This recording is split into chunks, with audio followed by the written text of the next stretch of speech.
So the way this will work this evening is I'll just talk for a while. Oh, no.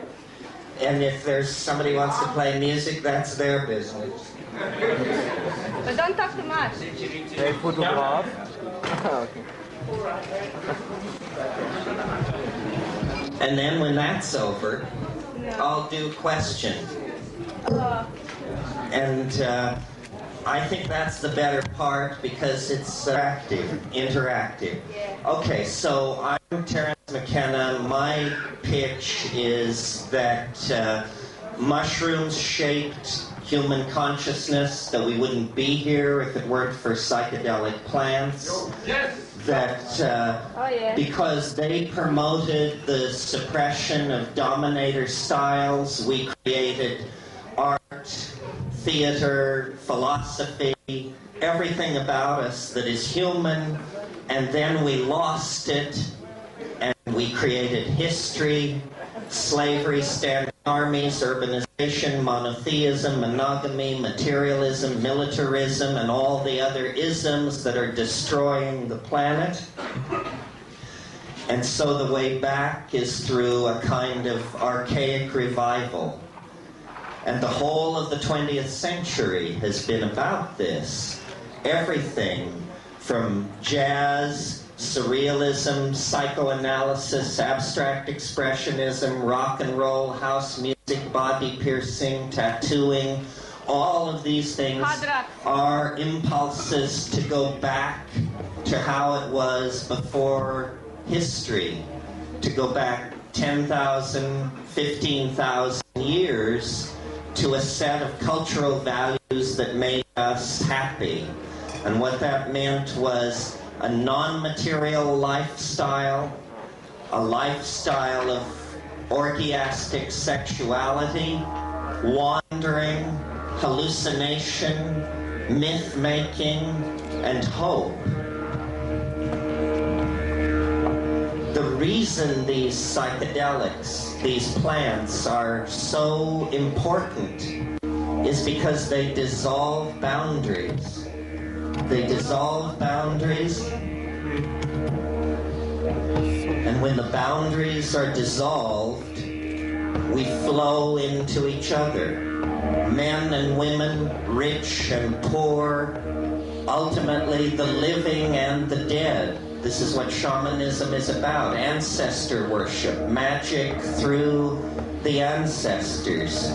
So part of what's happening is that time is accelerating. Time is moving at a faster and faster rate. This isn't an illusion. It isn't something just happening in human society. It's something which is actually built in to the laws of physics. Something that science has missed. Science has overlooked two facts about reality that are going to help us make a revolution.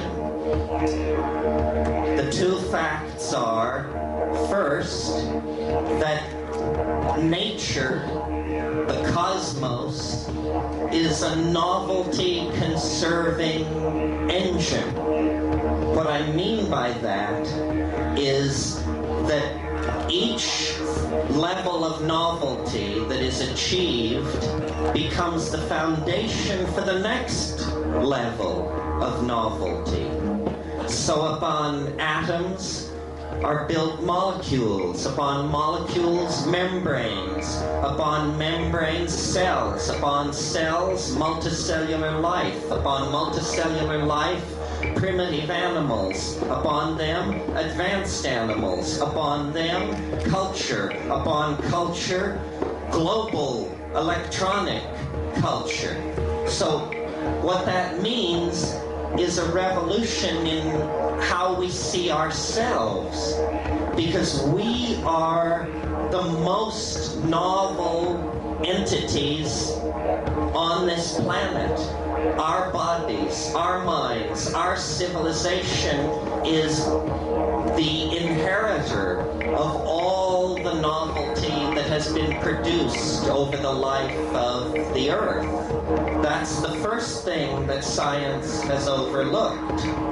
The second thing science overlooked is that each advance into novelty proceeds more quickly than the stage which preceded it. This is how it is that time is a spiral, moving ever faster, ever more quickly around a kind of attractor, a kind of transcendental object at the end of time that is pulling us toward itself through the dimensions, sculpting us out of matter, calling forth cultures, mythologies, languages, building, accelerating, complexifying, faster, faster, faster. And now, at the end of the 20th century, with 6 billion people on the planet, information instantaneously transmittable around the planet, now all curves can be accelerated toward infinity. The number of people, the amount of energy being released, the amount of information being transmitted around the planet, the amount of potential creativity in the human population. And what this is doing is it's causing us to prepare for a kind of leap into a new cultural dimension. This isn't like the Italian Renaissance. It isn't like the discovery of language.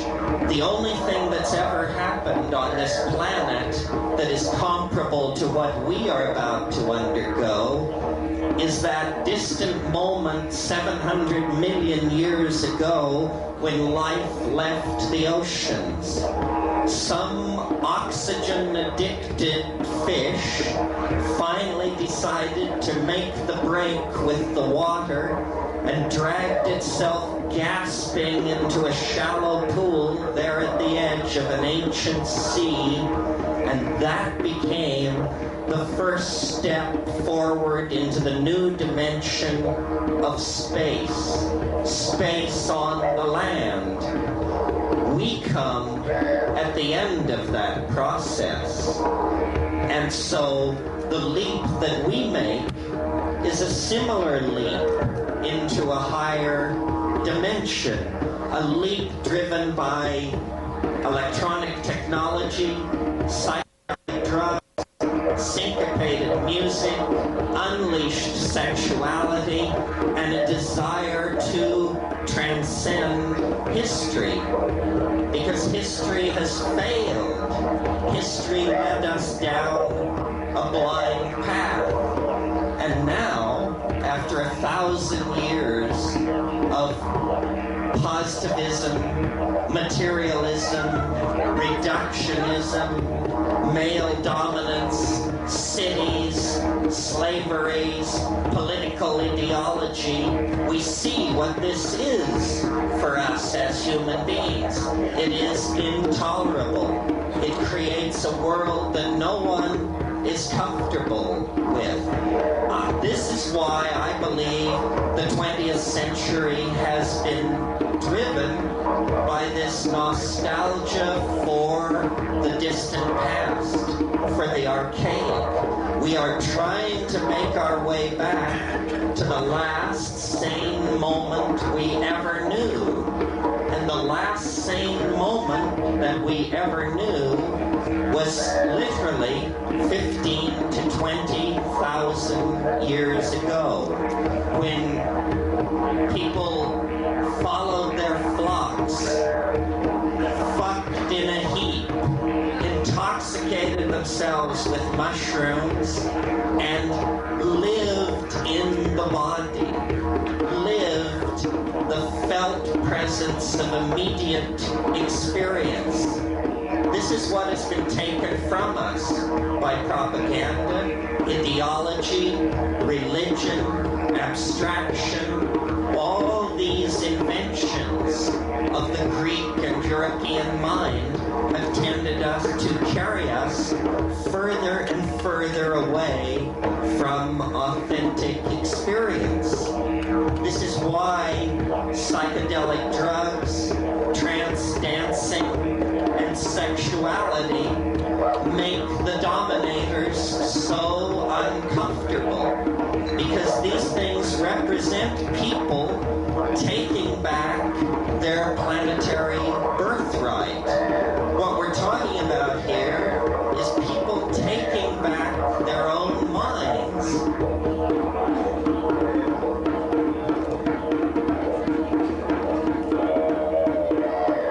So,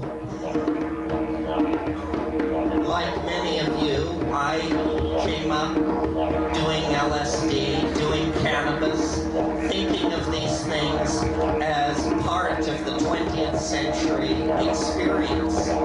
It took the Amazon to convince me that actually this is how religion was done for the first million years.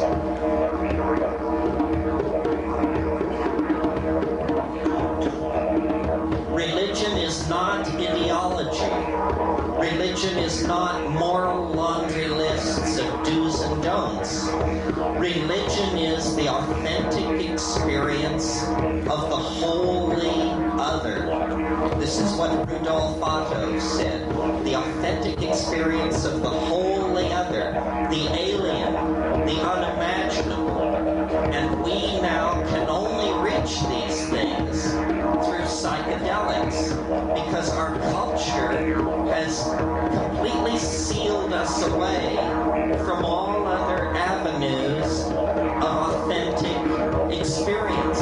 Everything comes packaged. Everything comes having been put through the sieve of Western ideology.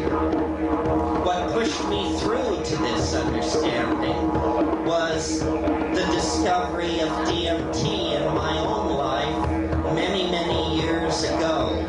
I was an LSD aficionado, assumed myself to be very sophisticated, so forth and so on, and finally someone came to me and they said, there's something you should know about. And I said, what is it? And they said, it's a new substance, a new experience. And I only asked one question: how long does it last? And they said it lasts 5 minutes. So I didn't hesitate. When I smoked DMT, I was immediately conveyed into a dimension that I previously couldn't even have imagined. I took 2 enormous tokes. I saw a kind of mandala-like form, a kind of floral, turning, symmetrical orange form. And then it was as though I burst through it. It was like breaking through a membrane. I could hear the crackle, like the crunching of a bread wrapper, or flame. And then I was in a narrow tunnel, fluctuating, pushing me by disystolic pressure down an undulating corridor. And at the bottom of that slope, at the end of that corridor, there was something waiting for me that I could scarcely wrap my mind around. And what it was an elf nest, a domain filled with jeweled, self-dribbling basketballs, howling elfin forms from another dimension that would scramble toward me, squealing a greeting, and then jump into my body, into my chest, and then jump out, crawling over me, howling, telling me over and over again, we love you, we love you. And what these things were doing they were using their voices to make objects. They possess a language that condenses objects out of the air so that they would come toward me and then say, look at this, look at this, look at this. And each one of these things was like a jewel, a machine, an animal, something made out of gold, agate, chalcedony, jello, glass, heat, light, flash, something unimaginable that was changing constantly as I looked at it. And I realized as I looked at these things that if you could bring a single one of these objects into this world would never be the same again. All you would have to do is walk up to someone and say, look at this, and they would immediately understand what I was understanding, which was, this is impossible. This is impossible in any world I've ever heard of or been in, and yet it's happening. Okay, so now think about it. I didn't have to go to Tibet. I didn't have to spend 12 years sweeping up around the ashram. I didn't have to submit myself to some beady-eyed weasel in a dhoti. All I had to do was take 2 tokes and hang on. This dimension that is so alien, so history-shattering, is nevertheless right here, right now. It's just 2 tokes away through some kind of pharmacological energy barrier. And yet, millions of people throughout human history have gone from birth to the grave and never had even a suspicion this was possible. That I can't put up with. It gives me the creeps. It's like somebody telling you that they lived to age 60 and they never had sex. The question is, what did you do with your humanness? What did you do with your existence as a human being? The world is full of these kinds of mysteries, but they belong to the courageous, and they are to be sought in the mind, in the darkness of the intoxicated mind, with breath control and attention. They are not for the holy ones among us. They are not for the pure among us. They are for everyone. It is a democratic reality. It's another dimension. And human art, human science, human cultural striving, I believe, is an unconscious effort to come into contact with this precise kind of reality.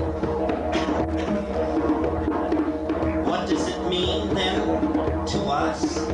It means that we possess a tool for overturning the linear, uniform, constipated, moralistic assumptions of dominator culture.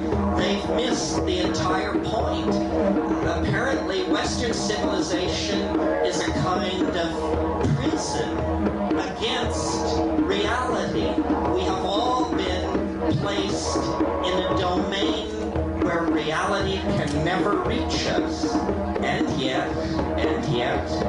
in the rainforests, in the cultures that never made the descent into history, the flame was kept. The knowledge of how to penetrate into these bizarre alien dimensions. The way it's done is through shamanism, through psychoactive plants, through syncopated music, through edge running, chance taking, intoxication, ecstasy, sexuality, understanding. The universe wants to be understood, and the act of understanding it transforms us to the point that we are unrecognizable to each other. So that was part of it. Simply the discovery of the psychedelic experience, what it meant to me and to my friends as a force that could completely shatter, transform, reshape an individual life. But there's more to it than that. It is not simply neurological chaos, or the Freudian unconscious, or the Jungian unconscious.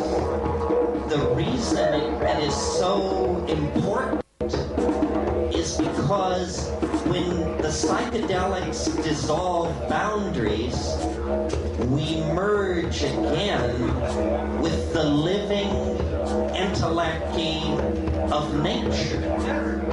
The Gaian mind is a real intelligence which completely surrounds the planet and which is composed of all living things on the planet. And we alone, through the perversion of culture and language, have wandered away from this understanding. This is the source of our cosmic loneliness. The fact that for us, some 10,000 years ago, the psychedelic connection became severed. This is why we use drugs, so many different kinds of drugs. I mean, some animals, elephants will push down fences to eat fermenting papaya and so forth and so on. But human beings have a unique relationship to drugs. There is in us some deep, unmet need that propels us to try cocaine, heroin, religion, money, Marxism, deconstructionism, fashion, you name it. We are restless with a feeling of abandonment, and this is symptomatic of a traumatic childhood. Something happened to us 15, 20,000 years ago that has left us forever lacking inner peace, forever reaching beyond ourselves. And I think that it was this fall out of a connection with nature. It was a great tragedy when the climatic forces in Africa that brought the Partnership Society into being, when those forces then caused the mushrooms to disappear. Because once they disappeared, we returned to a much more animalistic style of existence. I mean, here's the deal. All primates, all monkeys, have what are called dominance hierarchies. It means that the hard-bodied, long-fanged young males control women, the elderly, children, homosexuals, all minority art, poetry, theater, ethics, philosophy, astronomy, mathematics, everything that makes us human. And then we parted company with the mushrooms. And that was a dark, dark moment for the human march into time. That was the moment when agriculture, history, cities, kingship, all the institutions that have evolved into the pathological world we see around us were set into place. So essentially, our consciousness is an artifact of a relationship to a psychedelic plant that no longer exists for us unless we make a conscious individual effort to go back to these shamanic practices. And when we do that, we lose interest in products, we lose interest in the news, we lose interest in dominating each other, we become much more interested in sex, in dancing, in philosophy, and in feeling the experience of our own bodies. This is what I mean by taking back our minds. It's not for nothing that in this very dark moment of our cultural history, anthropologists bring us the news from many parts of the world concerning psychoactive plants and shamanism. It's not for nothing that our impulse to tattoo, to jazz, to house music, to rock and roll, to abstract expressionism, all these 20th century impulses are paths back toward this authentic, archaic feeling of existential validity. And I learned these things in the Amazon. I discovered psychedelics at Berkeley in the 60s, but it took the Amazon to show me how it connected up with human cultural history and the evolution of cultures generally. Now, in the 60s, these substances were called consciousness expanding drugs. Just a simple phenomenological description, consciousness expanding drugs. Imagine for a moment that this is true.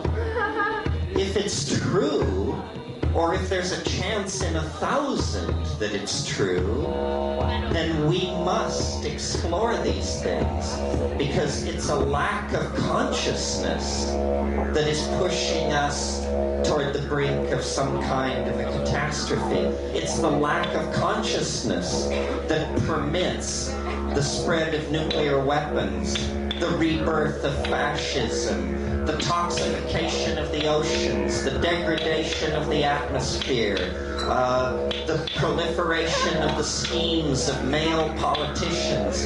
It's lack of consciousness that stands between us and the kind of world that we want to create and live in. So we must use all the tools that we have in the cultural toolkit. And it turns out these are the oldest tools. These are the most dependable tools. These are the tools that we can rely on. Now, in the absence of psychedelics, what happens to a person is that they develop an ego. The ego is a very late arriving component of the psyche. The ego is less than 15,000 years old. It's like a cancer or a calcareous growth. In the absence of psilocybin, it takes root in the personality, and soon the entire personality is being dominated by the ego. The solution to this problem is boundary dissolving psychedelic experiences. When you start from a position of ego, it takes great courage to take psychedelics, because the ego will tell you, as you plunge into the psychedelic state, the ego will tell you, you are dying. You are dying.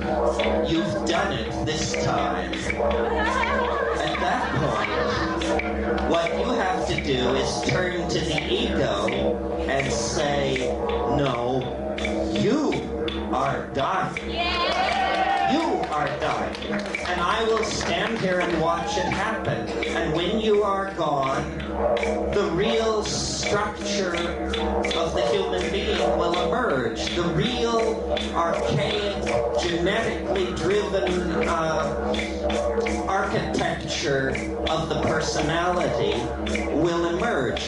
Now, there's a big political hassle about these substances because no government, Democrat, fascist, socialist, you name it, no government is interested in having its people ask basic questions about freedom, responsibility, and identity. And no matter who you are, if you take psychedelics, rainforest Indian, Hasidic rabbi, Japanese stockbroker, whoever you are, you will question the values of your society. You will become a force for social change and redefinition. So, the Tolstoyan question, what is then to be done? What is to be done? We have to support each other. We have to build community. You know, Tim Leary said, find the others. Find the others. And psychedelics are only half of the equation. The other tool in our evolutionary toolbox, I believe, is technology. The only difference between a computer and a drug is that a computer is too large to swallow. Computers can help us find the others. Through the networks, we can build an invisible web of connections, exactly as a mushroom builds an invisible web of connections, and we can become invincible. So invincible that we need not exercise our power at all. Because what we have with us is the momentum from the past drawing us into the future. One model of psychedelics that I like very much is that when you take psychedelics, the mind, which has, you know, here's the deal. Mind takes the shape of its container. Mind takes the shape of its container. The ordinary container for mind is the paranoid animal, fearing attack, fearing death, fearing hunger. When we recast the mind, it actually unfolds into a higher dimension. It actually becomes a global, a universal phenomenon. The information is there, and it allows you to feel the future. It allows you to see the past. It allows you to reach beyond the boundaries of conventional thinking. And when you do that, you empower yourself because you see that there is nothing to fear. There is nothing to fear. That message, that death holds no terror, that risk is always repaid, that nature loves courage, is the message that we've forgotten. The way the shaman is able to dance in the waterfall is through an enormous act of trust in nature, an enormous enormous act of courage, we are now drawing back, preparing to make a leap into an entirely new order of existence. This is like trying to redesign an aircraft for supersonic flight while in flight. We must redesign our culture so that the stress, the vibratory shock of moving into hyperspace doesn't rip the cultural structure to pieces, and we haven't large amounts of time. There is we have a great ally in all of this. The universe is not running down into entropy. The universe does not want to become a dead machine. The universe wants greater cohesion, more love, more beauty, more integration. This is what novelty is. Someone said to me yesterday, the most flexible person in any situation controls the situation. And they control the situation through abandonment of control. This is a Zen idea that you steer by not steering, that you serve by not serving. We are both being asked to make a tremendous act of political commitment to a new reality, and we are also being asked to simply let it happen. Simply to let it happen. So when people ask, what is to be done? This old question. The answer comes in a series of negatives. It isn't a political program. What we should do is never follow. You should lead. Never believe.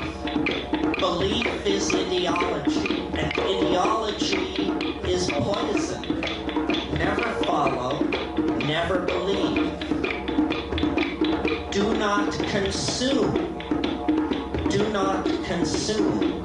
It is acts of material consumption that are destroying the planet. If you have to make something, make music, make dance, make peace, make love, but not objects, not aircraft, bombs, toys, fashion. All of this is at best distraction, at worst poison. Do not consume, do not make, do not watch, do not watch. Millions of people are being warehoused in toxic, low-awareness lives in front of televisions, where the poisonous messages of the consumer-driven media are the entire reality of their lives. This is where fascism gets its hooks into the body politic. Among the low-consciousness, larval, warehoused life forms who live in a world of cosmetically enhanced product surfaces and political propaganda. Do not watch. Do not watch. The other thing is, do not multiply. There are enough people on this planet, and if you must multiply, make sure that your offspring is female, because our problem as a culture is an overexpression of maleness. The way to deal with this is not to try to feminize men. Men are men. They should not be feminized. But if we as a culture believe that feminine values need to be brought forward, then let's simply work it out so that there are fewer men than then very naturally the feminization of cultural values will occur. So these are very practical things. Not to follow, not to believe, not to watch, not to multiply, not to consume. If we do these things, and we often and at high doses go to the Gaian mind, 5 grams in silent darkness, this should be the battle cry. If we do these things, we will discover under all the crap of civilization that the angelic nature is still intact. Humanness is still intact. It has not been betrayed. It has only been delayed. And the rainforest cultures, the shamanic cultures that exist all over the world are waiting to show us the way back. We are like the prodigal son. We made a journey into matter 15,000 years long. We built the new toolkit of technology, computers, global transfer of information, and now we must place these tools at the service of a Gaian and psychedelic agenda. If we do this, the transcendental object at the end of time, the attractor that is shaping all of nature and all of the human experience, will be able to manifest itself. This is what we're going toward. We are preparing for the great adventure, and we cannot take very much cultural baggage with us. The best metaphor that I have come upon is the metaphor of birth. When you are first a fetus, you live in an amniotic ocean that seems endless.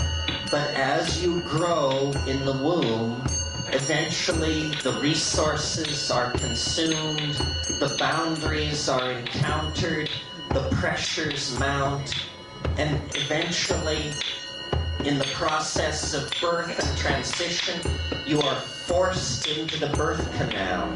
You are being crushed. You cannot breathe.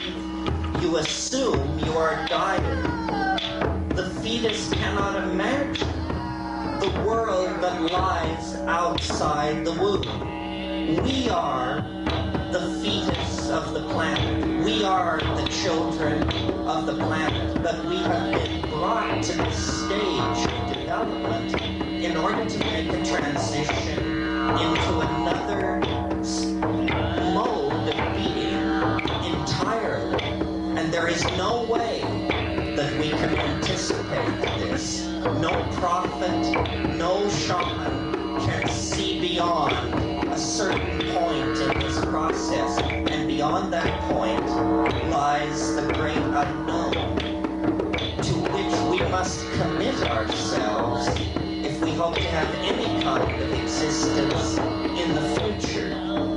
So I'm sure I'm not telling you anything new here. These are the ideas that we as a community and the other members of this community scattered around the planet understand intuitively. But we need to articulate this inside the dominator culture. For too long we have been in the closet.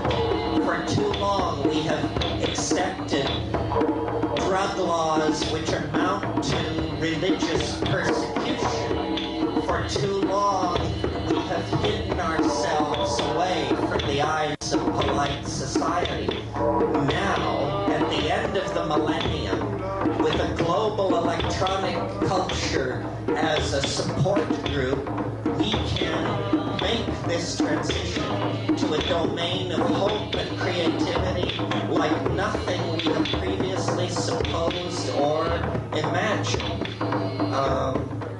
And I think that's all I want to say about that.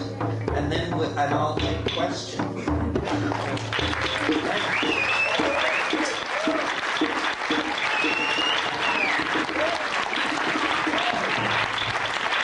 Thank you.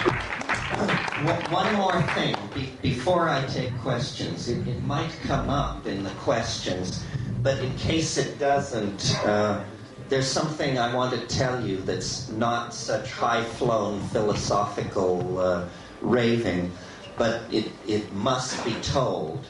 And that is, a new psychedelic has been discovered that is active in the microgram range, exactly as LSD is, but it's not related to LSD at all, nor is it related to any other known psychoactive substance. And this substance is smoked. But the point that I want to make here about it is legal. Yeah, but how do I get it?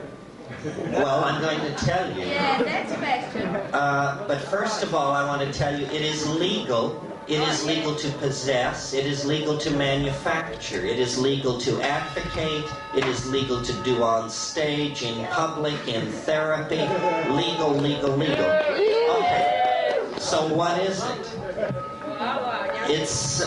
It comes from a plant with a history of shamanic usage. The plant is called Salvia divinorum. The compound is called salvorine alpha. 300 micrograms. That's 3 grains of sugar worth. You vaporize it off a piece of tin foil, and it comes on so quickly that it doesn't come on at all. It's simply that after a while, you notice that you're looking at something incomprehensible, and you have been for some time.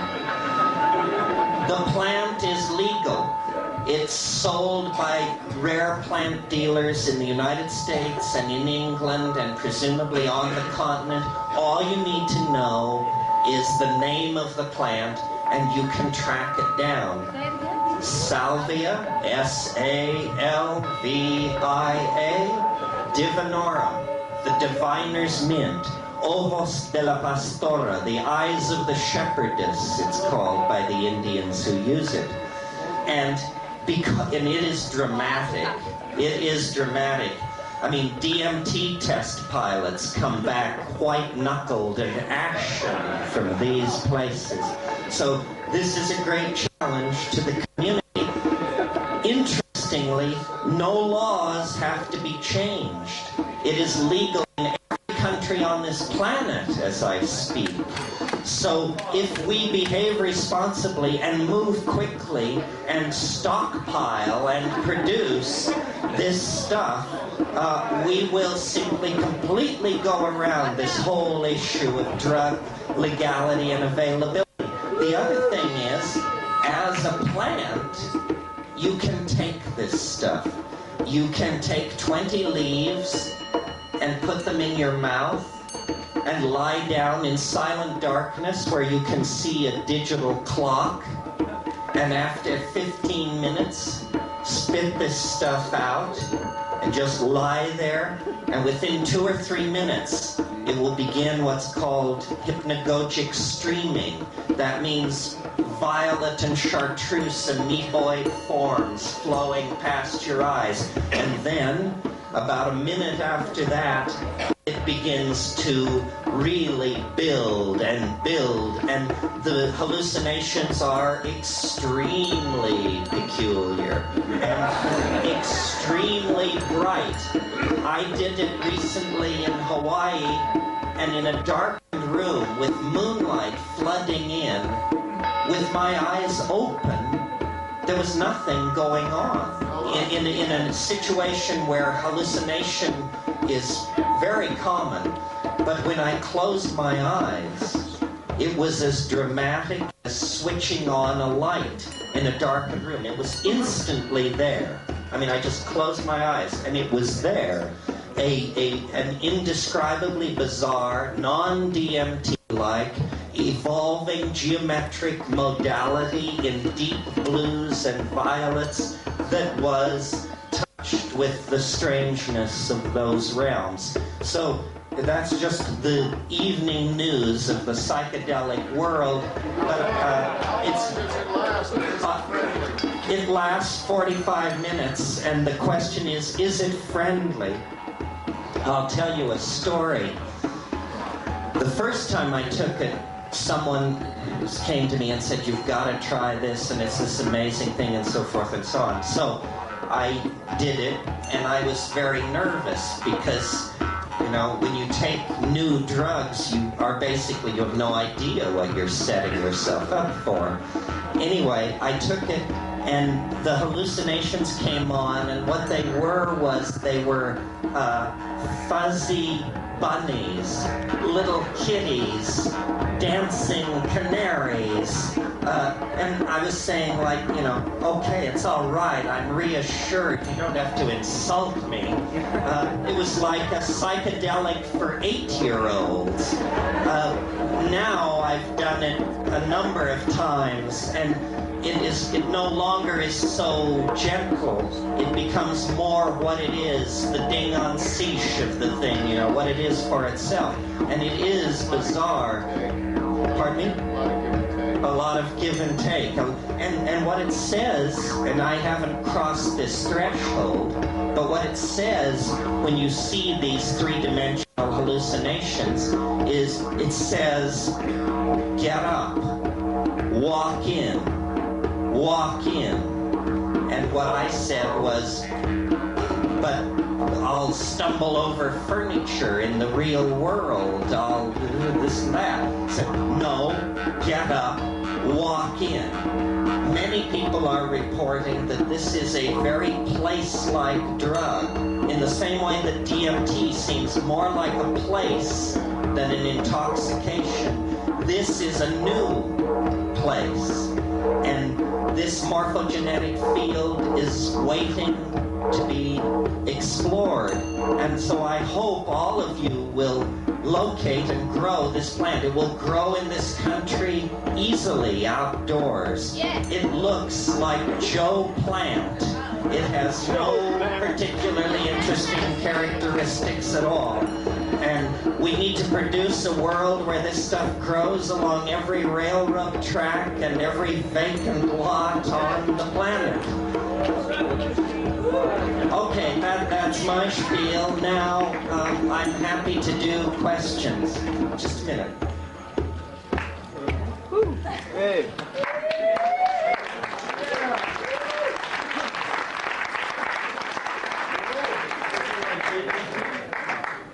This drug makes the whole virtual reality multimedia have completely relevant. Louder! The question is, does this drug make the virtual reality and multimedia thing irrelevant? There goes nothing above real reality.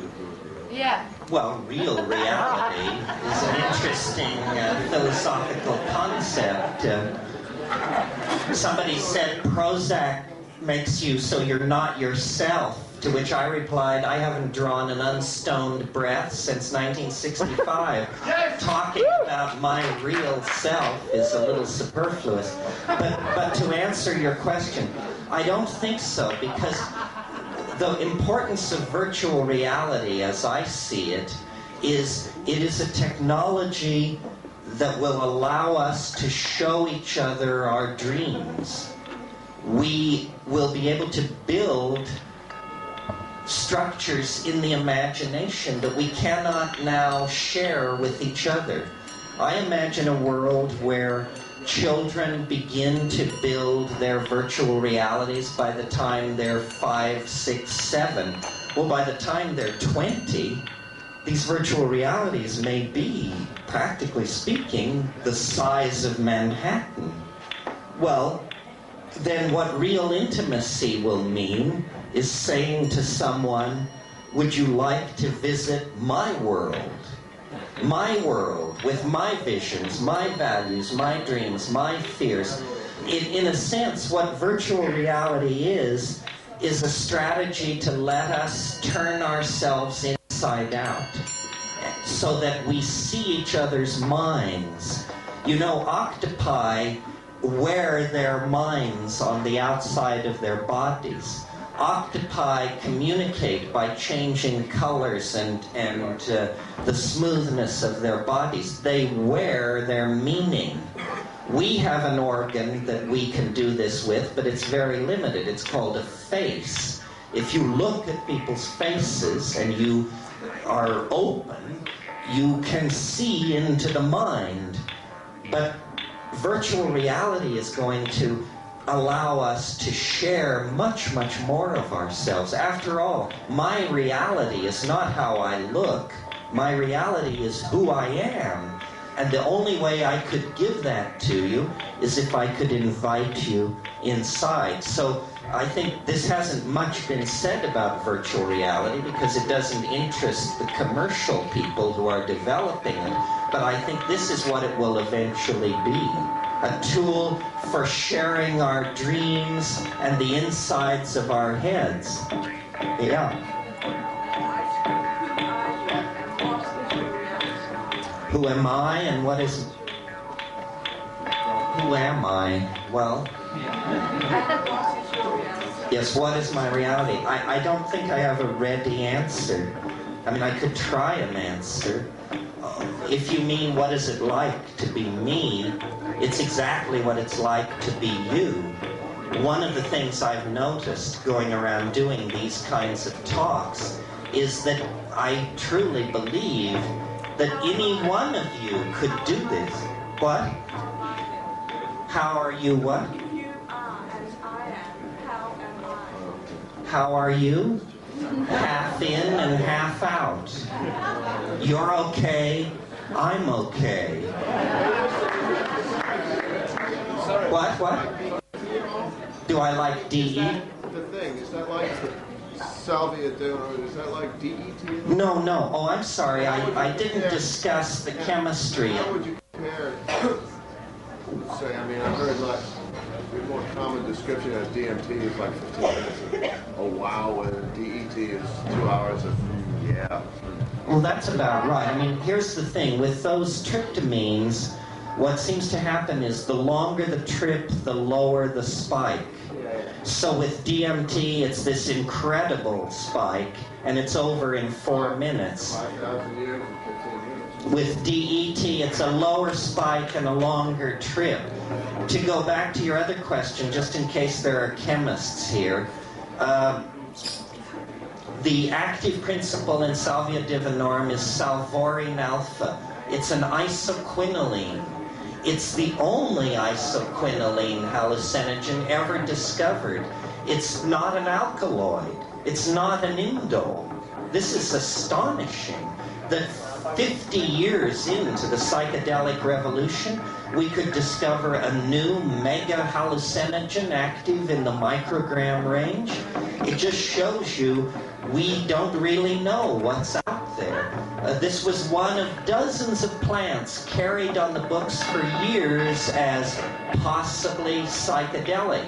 And it wasn't discovered in the laboratories. It was discovered by underground chemists in LA. This is entirely an underground operation, this salvia divinorum thing. And so it shows really that in the domain of psychedelic research, our people, not Bayer, not Sandoz, not J.P. Lilly, but the underground is where the research is happening and where the discoveries are being made. Somebody else, yeah. Do you want me to talk about that? Yeah. This is a No, it's a completely different thing. Santo Daime is, well, there's a plant combination in the Amazon called ayahuasca, which moved down into Brazil in the early years of this century, where it's now called ayahuasca. And there are two religious groups in Brazil, Santo Daime and UDV, or União de Vegetal. And they take their recipe of ayahuasca in a group setting, and I understand this that some missionaries from these religions have been coming to Europe and America, spreading their particular style of psychedelic religion.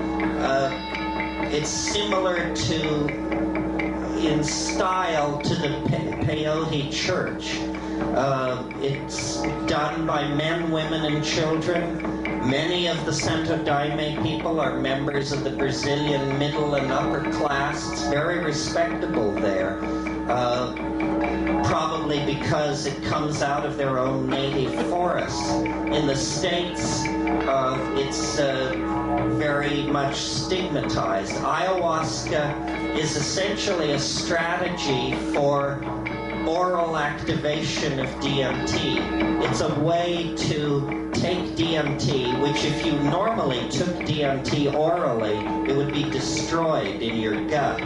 But if you take it with an MAO inhibitor, it can survive the chemical environment of the intestines and pass into the bloodstream.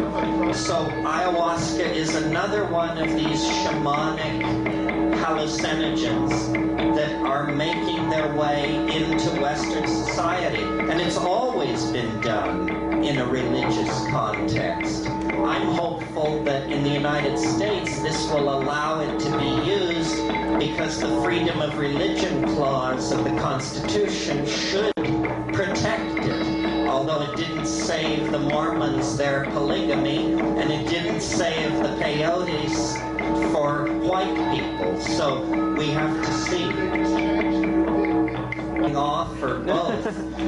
Inevitably, you know, the right to explore your own mind is about as fundamental a right as one can imagine. And the idea that governments would seek to legislate states of mind is an outrageous affront to the idea of human freedom. Yeah. I want to ask you something about experiences you had. You talked about the invisible landscape. The sound that Dennis, if you could talk a little bit about the sound that Dennis made. And I would also like to know what your views are on reproducing the sound for general consumption. Well, Dennis had this idea, which is on some levels fairly conventional, that you can use sound to pump energy into a chemical system.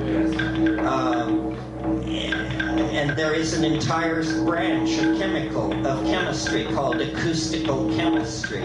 He believed that under the influence of psilocybin and ayahuasca, you could cancel the various electron spin resonance signatures of these molecules and drive them into a superconducting state in the DNA.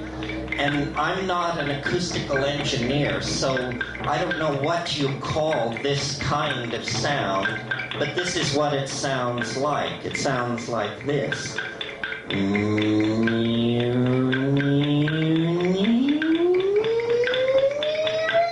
I think that's called, well, I don't know. It's an asymptotic scale of some sort.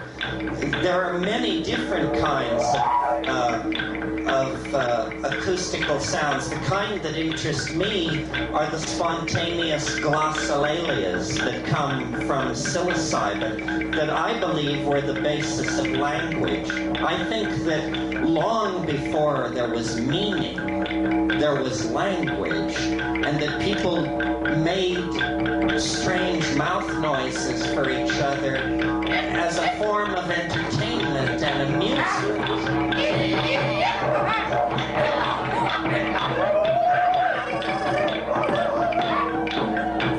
And it was only very late in the evolution of language that some very practical alpha male decided we would assign special meanings to certain words. The kind of glossolalia that I like sounds like this. Ni de jigwa waxi pipi ni mahagwagaki no dagmahagaki huts tish moagabagende o de jimbu viwao de full minty guj.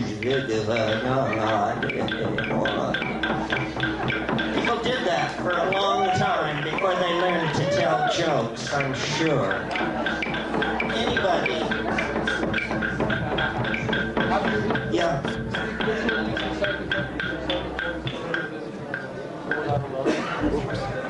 You think drugs done in a ritual form have more advantages in solo journeys?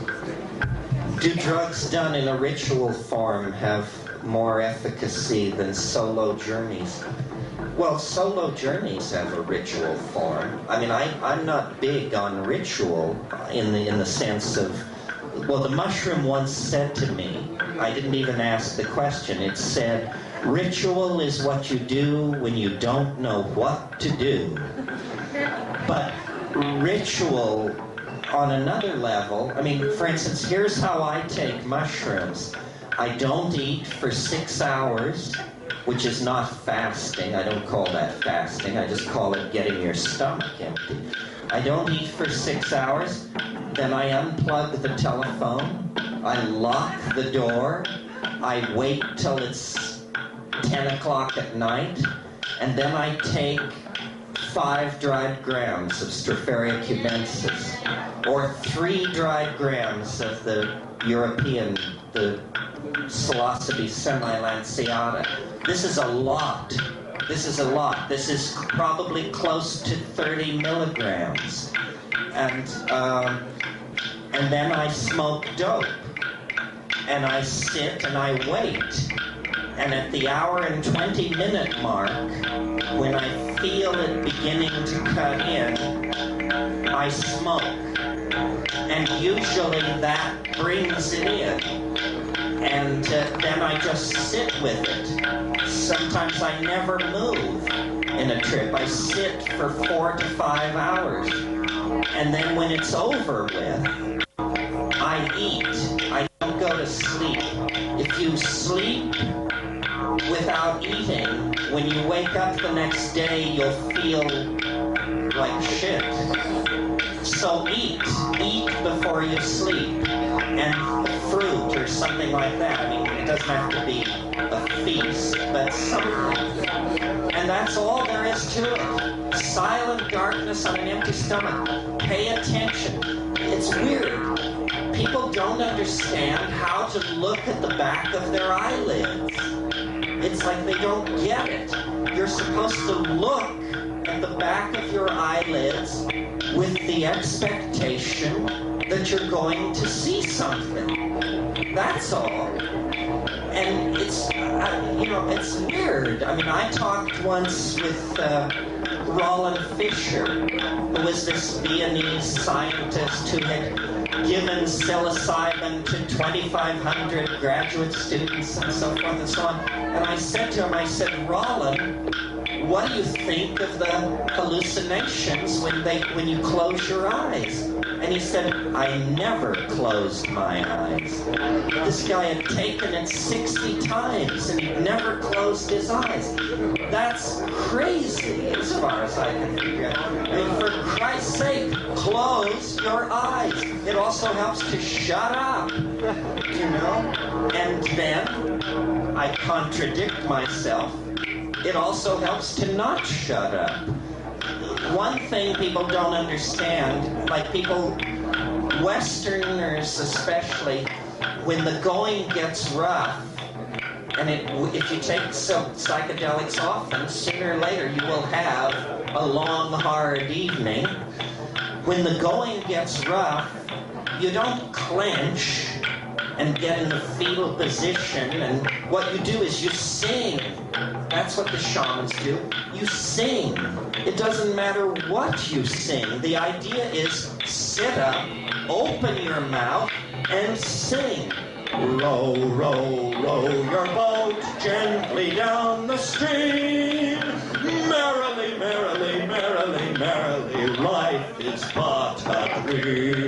sing, and then it will move. It will move on you. But if you clench, then it just is hell, you know? And it's very simple. It's so simple. This whole thing about psychedelics, it's like the best kept secret in human history. I've been standing up in front of audiences like you for 12 years, telling the secret over and over again. And it's still a secret. It's still a secret. Sorry. How can we take salvia divinorum to the people who have not such a good dreams? I mean, whose work is not so beautiful as it can be. How can you? Because I think there must be more spoken. Get somebody to believe it. Take it. Well, I think. You're talking very positive. No, you have yin yang. Well, you have to make a decision here. The reason I smoked DMT without fear was because I'd been told it only lasts 3 minutes. If I'd been told it was the strongest hallucinogen on the planet, I might have had a different attitude. You sort of have to decide which is harder. 3 minutes of the very, very dense stuff, or 4.5 hours at 30% strength. I sort of think the hit 'em hard and fast theory is the way to go. DMT is for the people who say, no, you people who take drugs, you're just soft in the head. Give me a bourbon and water and I'm fine. These are the people, and anyone who is a critic of drugs, of psychedelics, should be asked the question, well, it only takes 10 minutes to do a DMT trip. Have you done your homework? You're so full of criticism, are you willing to invest 10 minutes in seeing what it's about? And they'll never be the same. You've got them then. So, you know, choose your weapon according to the task at hand.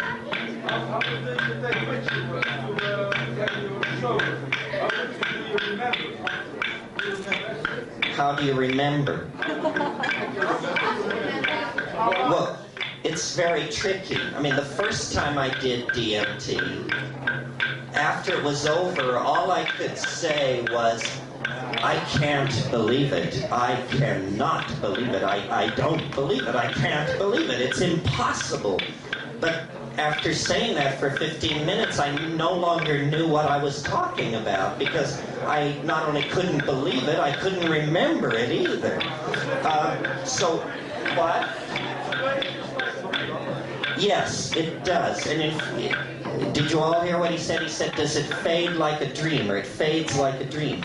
It not only fades like a dream, I think the chemistry of dreaming and the chemistry of DMT is similar. I think that every night we go deep into these places. But if you have no language for something, you can't tell anybody about it. You can't even tell yourself about it if you have no language for it. So DMT is a catalyst for language development. And then a very practical strategy for remembering is tell it as you're coming out of it. Tell it when you're a minute away from it, 2 minutes away from it, 5 minutes away from it. Try and build up a composite picture. But, you know, even though I go around talking about this stuff, I'm completely convinced that most of my DMT trips lie beyond my reach. I mean, it literally cannot be told because language has developed in the three-dimensional and familiar world. And if you're plunged into an utterly unfamiliar world, where there is no up, no down, no past, no future, no three-dimensional space, no foreground, no background, then you cannot tell it.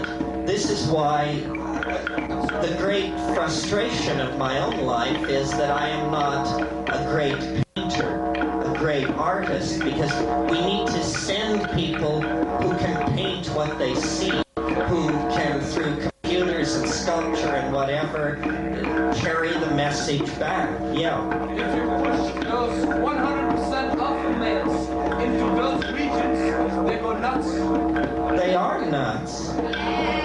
They are nuts. I mean, Tim Leary denied ever saying this once when I gave him credit for it, but someone very wise once said, LSD is a psychedelic drug that occasionally causes psychotic behavior in people who have not taken it. I would bet you that more people have exhibited psychotic behavior from not taking LSD than from taking it. So, yeah.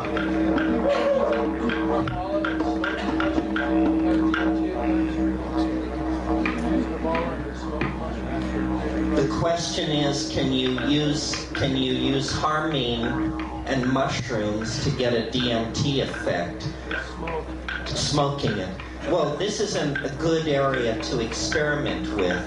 A very nice thing to do is to take like a half a dose of mushrooms and then roll up a bunch of joints of Banisteriopsis caapi bark or Pagamen harmala seed, some source of a vegetable MAO inhibitor.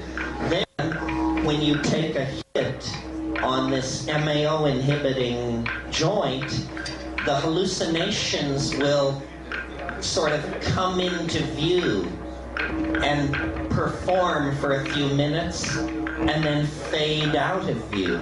Then you can take another hit and it will happen again.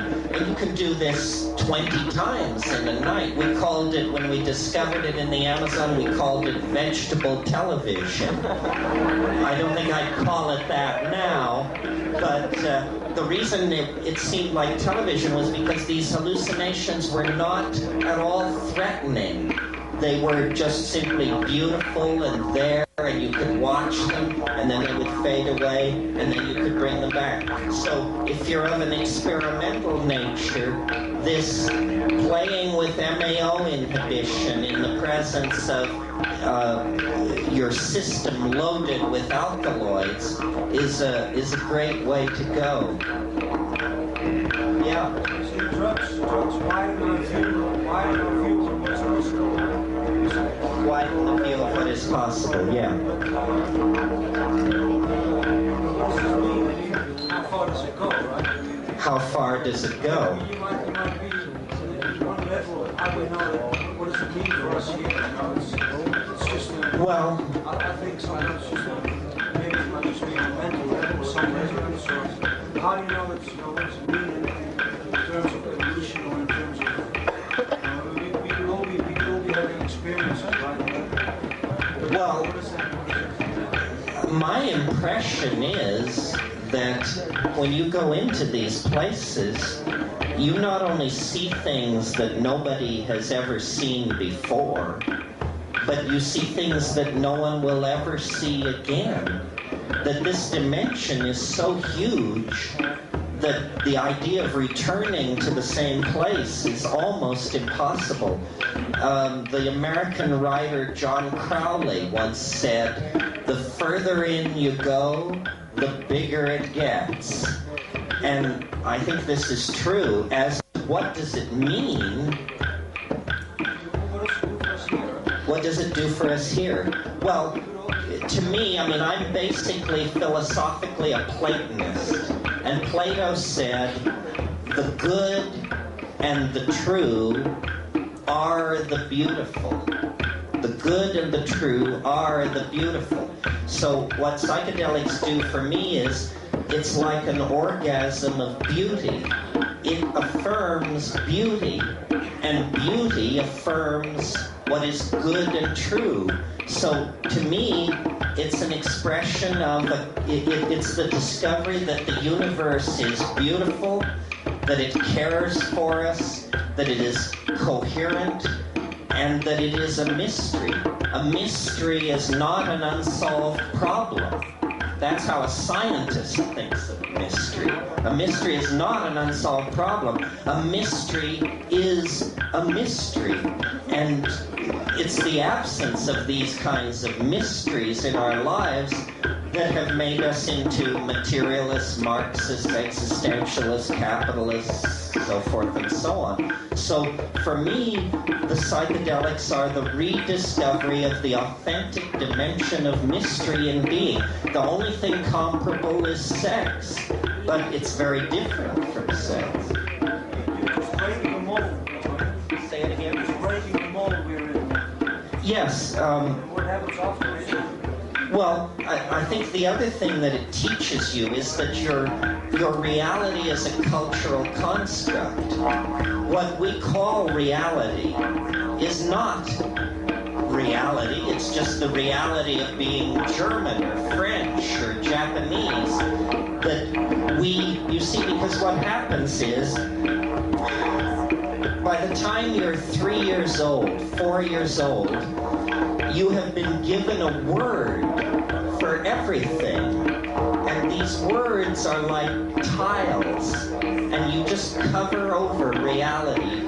Here we have a bird, but once we have the word bird, the mystery of birdness is replaced by the fact of the word. And a child learning its native language is slowly building a prison for itself inside conventional expectation. And what the psychedelic does is it completely shows you that you were inside a cultural set of conventions and that they were no more than that. And that's tremendously liberating, I think. Yeah. Sorry, do you think that intelligence is possible without the support of the masses? I mean, we have an imprint of our mind, and we are pulled back at the time. Do you think that existence without masses is possible? Yes, good question, and it gives me a better answer to your question. The other thing that I think psychedelics teach, if you do it, this is not what it teaches the first time, but if you give your life to it, it teaches you that death is not dissolution. It teaches you to overcome the one truth that we all accept from science, which is that when you die, you're compost, and that's it. I don't believe it. I think psychedelics secure the existence of the human personality beyond death. And that alone would justify the whole razzmatazz, I think. Perhaps in this body, Yeah. Perhaps even in this body, which we use to Yeah, so I think the body is the placenta of the soul. And that when the soul is finished, it can sever its connection to the body.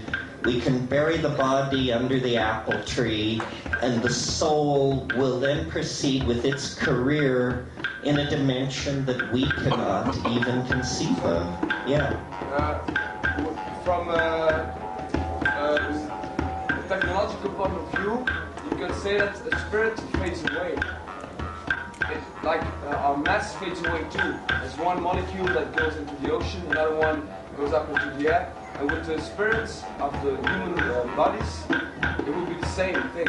That is something that, with the technology and with the meaning of quarks, you have messengers. Every molecule has an imprint on the nothingness. And there's nothing, then there's a universe.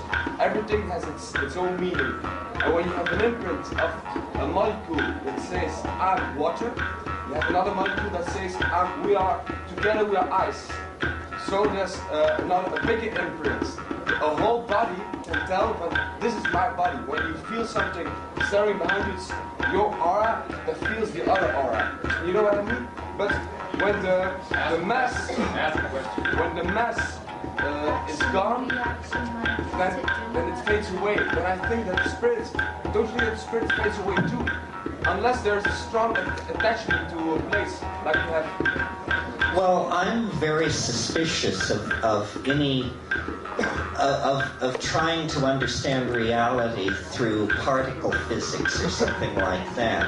I think the world is not made of quarks or electrons or it's made of language. Yeah, it's information. Yeah. Yes. Yeah. Well, so what we're learning from things like Bell's theorem and stuff like that is that information is holographically and fractally everywhere.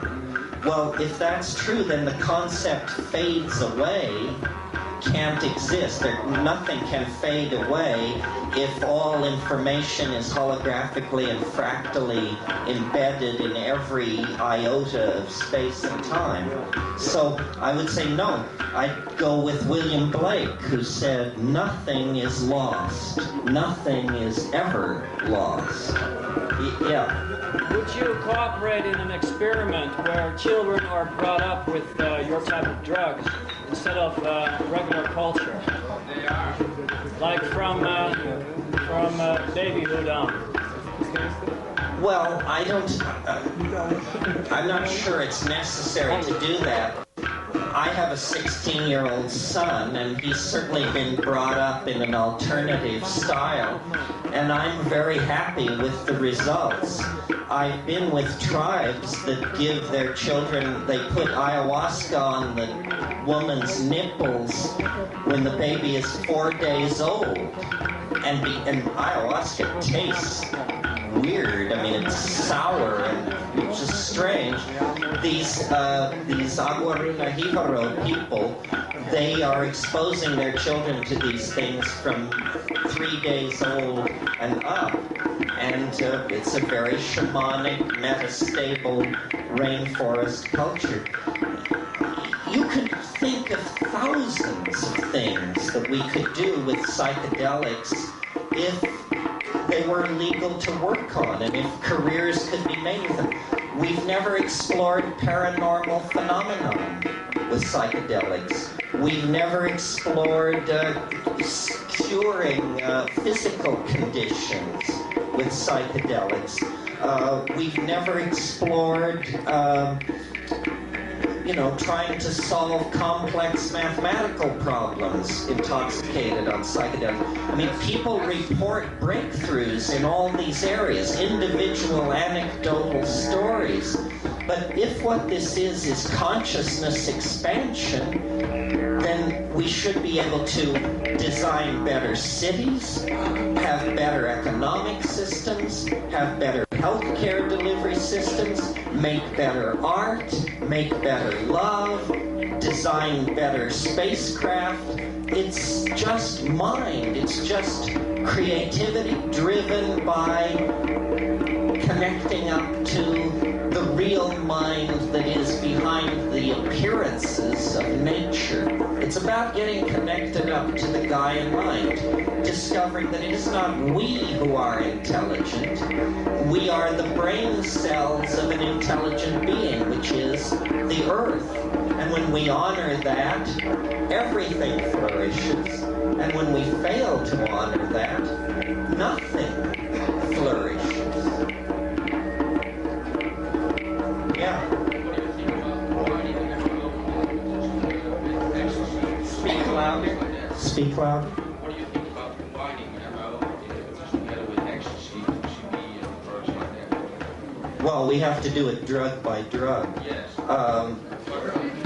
The question was, what do I think of combining MAO inhibitors with ecstasy, 2CB, and drugs like that?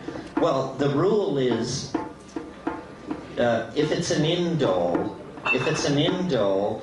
the MAO inhibitor will activate it, will make it stronger.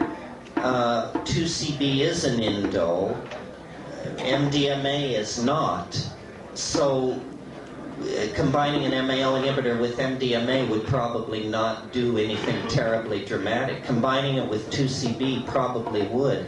If you're into this, use a natural MAO inhibitor. Don't use these pharmaceutical MAO inhibitors. They're much too strong. You know, they have MAO inhibitors where you take one pill and it inhibits every molecule of MAO in your body for 8 weeks. You don't need that. If you take Harmaline, Harmaline is an MAO inhibitor that's reversible in 4 to 6 hours. And there's lots of interesting work to be done here. A lot of people are using Pegamen harmala seeds, 2 grams of Pegamen harmala seeds, with other things, LSD, DMT, psilocybin, ibogaine, whatever, and getting all kinds of interesting results. A book was just published in the United States called Ayahuasca Analogs, in which the thesis of the book is that there are plants which contain MAO inhibitors and DMT in every ecology, in Europe, in North America, in Australia, and people don't need to import ayahuasca from Brazil or Peru. They just need to locate local sources of these chemicals and then put them together. The easiest local source for an MAO inhibitor, at least in the States, and it's probably true in Europe, is Iranian markets sell something called hurmal. It's actually the seeds of Pegamen harmala, designed to be burned as an incense, but it contains a very substantial amount of harmine, and you can use that as your basic MAO inhibitor, and then explore these other plant combinations, and create your own shamanic toolkit. Yes. This guy. But also with the scientists. This guy. Active in a dry state. Are they active in the dry state? It didn't work for me, but some people swear they are. My best luck has been with the fresh leaves. Take about 20 of them. Remove the mid-vein with your fingernail to lower the volume.